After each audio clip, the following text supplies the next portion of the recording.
తిరుమల తిరుపతి దేవస్థానం ఒక సంచలనాత్మకమైనటువంటి నిర్ణయం తీసుకుంది. పీఠాధిపతులతో 2 రోజుల పాటు పీఠాధిపతులు, మఠాధిపతుల సదస్సు తర్వాత ఒక అద్భుతమైనటువంటి నిర్ణయం. ఇంతవరకు మత మార్పిళ్ళు హిందువుల్ని ముస్లిముల్లోకి, క్రైస్తవుల్లోకి మార్పిడి ఎక్కువ నడుస్తుంది.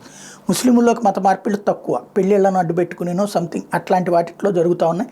అది 0.001% ఉంటుంది. బట్ క్రైస్తవంలోకి మత మార్పిళ్ళు పెద్ద ఎత్తున జరగడానికి కారణం ఏంటంటే ప్రలోభ పెట్టడాలు, లేకపోతే కనుక అనారోగ్య సమస్యలు లాంటి వాటి విషయాల్లో వాళ్ళని భయపెట్టి మార్చడాలు ఇట్లాంటివి జరుగుతూ ఉంటుంటాయి. లేదా ఆర్థికపరమైనటువంటి ఇబ్బందుల్లో ఆదుకుని వాళ్ళని మార్చినటువంటి సందర్భాలను వాళ్ళకి అందులోకి వెళ్ళాక విషయం అర్థమవుతుంది. వెనక్కి వద్దామంటే ఒక ప్లాట్ఫామ్ లేదు, ఎక్కడికి వెళ్ళి మళ్ళీ పాత మతంలోకి వెళ్ళాలో తెలియదు.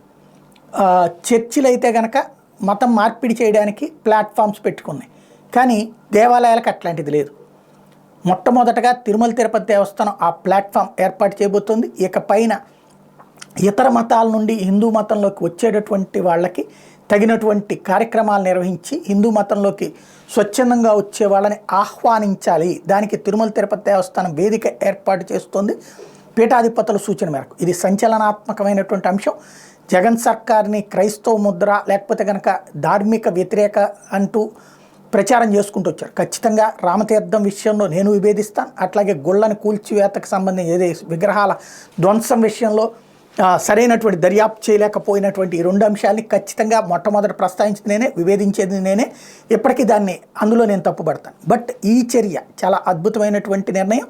పీఠాధిపతుల సూచనలు తిరుమల తిరుపతి దేవస్థానం చేస్తే ఇక రాబోయేటువంటి రోజుల్లో అన్ని ఆలయాల దగ్గర, ప్రముఖ ఆలయాలన్నీ దగ్గర ఈ ఏర్పాట్లు చేస్తే కనుక ఇప్పుడు చాలా చోట్ల మఠాధిపతులు, పీఠాధిపతులు జనంలోకి వెళ్ళి ఇలా మోసపూరిత మత మార్పిళ్లకు గురైన వాళ్ళని తిరిగి హిందుత్వంలోకి తీసుకొచ్చే ప్రయత్నం చేస్తున్నారు. దాన్నే గర్వాపసి అంటున్నారు.